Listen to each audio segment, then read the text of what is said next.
राज सुसमाचार 12वां अध्याय।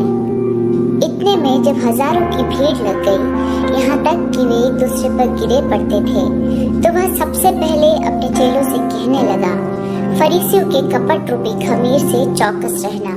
कुछ ढका नहीं जो खोला न जाएगा, और न कुछ छिपा है जो जाना न जाएगा। इसलिए जो कुछ तुमने अंधेरे में कहा है वह उजाले में सुना जाएगा, और जो तुमने कोठरियों में कानों कान कहा है वह छत पर से प्रचार किया जाएगा। मैं तुमसे जो मेरे मित्र हो कहता हूँ कि जो शरीर को घात करते हैं परंतु उसके पीछे और कुछ नहीं कर सकते, उनसे मत डरो।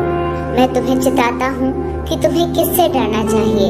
घात करने के बाद जिसको नरक में डालने का अधिकार है उसी से डरो। हाँ, मैं तुमसे कहता हूँ उसी से डरो। क्या 2 पैसे की 5 गौरैया नहीं बिकती, तो भी परमेश्वर उनमें से एक को भी नहीं भूलता। तुम्हारे सिर के सब बाल भी गिने हुए हैं, इसलिए डरो नहीं, तुम बहुत गौरैयों से बढ़कर हो। मैं तुमसे कहता हूँ, जो कोई मनुष्य के सामने मुझे मान लेगा, उसे मनुष्य का पुत्र भी परमेश्वर के स्वर्गदूतों के सामने मान लेगा। परंतु जो मनुष्यों के सामने मेरा इनकार करे, उसका परमेश्वर के स्वर्गदूतों के सामने इनकार किया जाएगा। जो कोई मनुष्य के पुत्र के विरोध में कोई बात कहे, उसका वह अपराध क्षमा किया जाएगा, परंतु जो पवित्र आत्मा की निंदा करे, उसका अपराध क्षमा नहीं किया जाएगा। जब लोग तुम्हें सभाओं और हाकिमों और अधिकारियों के सामने ले जाएं, तो चिंता न करना कि हम किस रीति से या क्या उत्तर दें या क्या कहें, क्योंकि पवित्र आत्मा उसी घड़ी तुम्हें सिखा देगा कि क्या कहना चाहिए। फिर भीड़ में से एक ने उससे कहा, हे गुरु, मेरे भाई से कह कि पिता की संपत्ति मेरे साथ बांट ले। उसने उससे कहा, हे मनुष्य, किसने मुझे तुम्हारा न्यायी या बांटने वाला नियुक्त किया है? और उसने उनसे कहा, चौकस रहो और हर प्रकार के लोभ से अपने आप को बचाए रखो, क्योंकि किसी का जीवन उसकी संपत्ति की बहुतायत से नहीं होता। उसने उनसे एक दृष्टांत कहा, किसी धनवान की भूमि में बड़ी उपज हुई। तब वह अपने मन में विचार करने लगा, मैं क्या करूं, क्योंकि मेरे यहाँ जगह नहीं जहाँ अपनी उपज इत्यादि रखूं।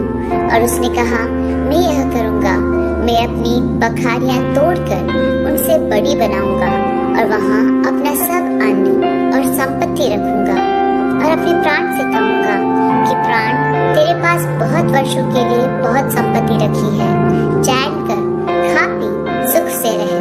परंतु परमेश्वर ने उससे कहा, हे मूर्ख, इसी रात तेरा प्राण तुझसे ले लिया जाएगा। तब जो कुछ तूने इकट्ठा किया है वह किसका होगा? ऐसा ही वह मनुष्य भी है जो अपने लिए धन बटोरता है, परंतु परमेश्वर की दृष्टि में धनी नहीं।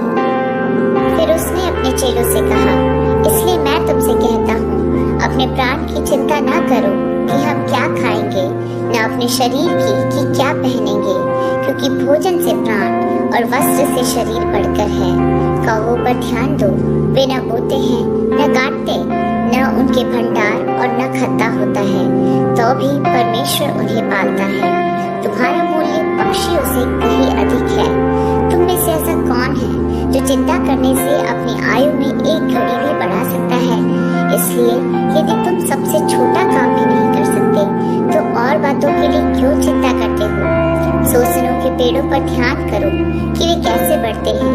वे न परिश्रम करते न काटते, तो भी मैं तुमसे कहता हूँ कि सुलेमान भी अपने सारे वैभव में उनमें से किसी एक के समान वस्त्र पहने हुए न था।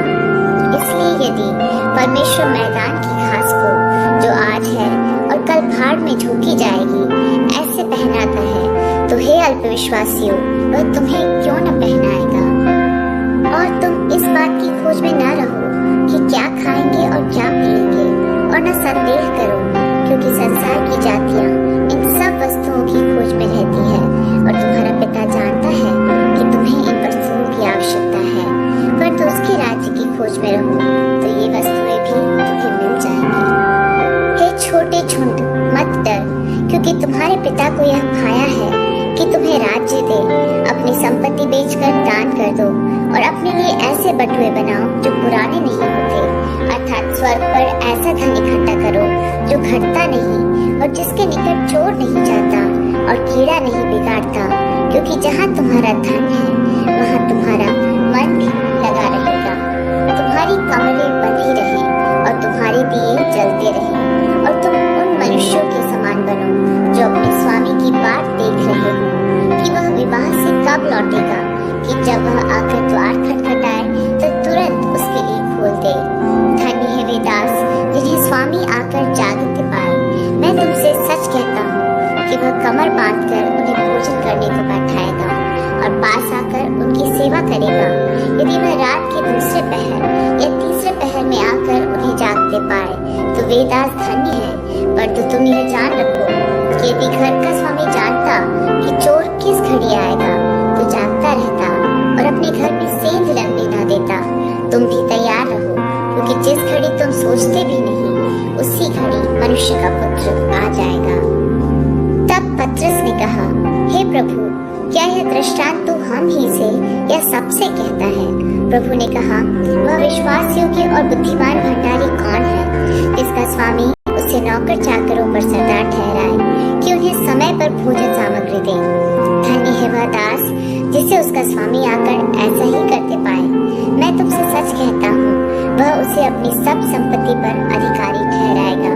परंतु यदि वह दास सोचने लगे कि मेरा स्वामी आने में देर कर रहा है और दासों और दासियों को मारने पीटने लगे और खाने पीने और पियक्कड़ होने लगे, तो उस दास का स्वामी ऐसे दिन जब वह उसकी बाट जोहता ना रहे और ऐसी घड़ी जिसे वह जानता न हो आएगा और उसे भारी दंड देकर उसका भाग अविश्वासियों के साथ ठहराएगा। वह दास जो अपने स्वामी की इच्छा जानता था और तैयार ना रहा और न उसकी इच्छा के अनुसार चला, बहुत मार खाएगा। परंतु जो नहीं जानकर मार खाने के योग्य काम करे वह थोड़ी मार खाएगा। इसलिए जिसे बहुत दिया गया है उससे बहुत मांगा जाएगा, और जिसे बहुत सौंपा गया है उससे बहुत लिया जाएगा। मैं पृथ्वी पर आग लगाने आया हूँ, और क्या चाहता हूँ केवल यह कि अभी सुलझ जाती। मुझे तो एक बपतिस्मा लेना है, और जब तक वह न खोले तब तक मैं कैसी व्यथा में रहूंगा। क्या तुम समझते हो कि मैं पृथ्वी पर मिलाप कराने आया हूँ? मैं तुमसे कहता हूँ नहीं, वरन अलग कराने आया हूँ। क्योंकि अब से एक घर में 5 जन आपस में विरोध रखेंगे, 3 2 से और 2 3 से, पिता पुत्र से और पुत्र पिता से विरोध रखेगा, माँ बेटी से और बेटी माँ से, सास बहू से और बहू सास से विरोध रखेगी। उसने भीड़ से भी कहा, जब तुम बादल को पश्चिम से उठते देखते हो तो तुरंत कहते हो कि वर्षा होगी, और ऐसा ही होता है। और जब दक्षिणी हवा चलती देखते हो तो कहते हो कि लू चलेगी, और ऐसा ही होता है। हे कपटियों, तुम धरती और आकाश के रूप रंग में भेद कर सकते हो, परंतु इस युग के विषय में क्यों भेद करना नहीं जानते? तुम आप ही निर्णय क्यों नहीं कर लेते कि उचित क्या है?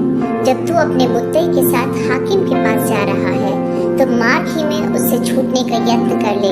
ऐसा न हो कि वह तुझे न्यायी के पास खींच ले जाए और न्यायी तुझे सिपाही को सौंपे और सिपाही तुझे बंदी गृह में डाल दे।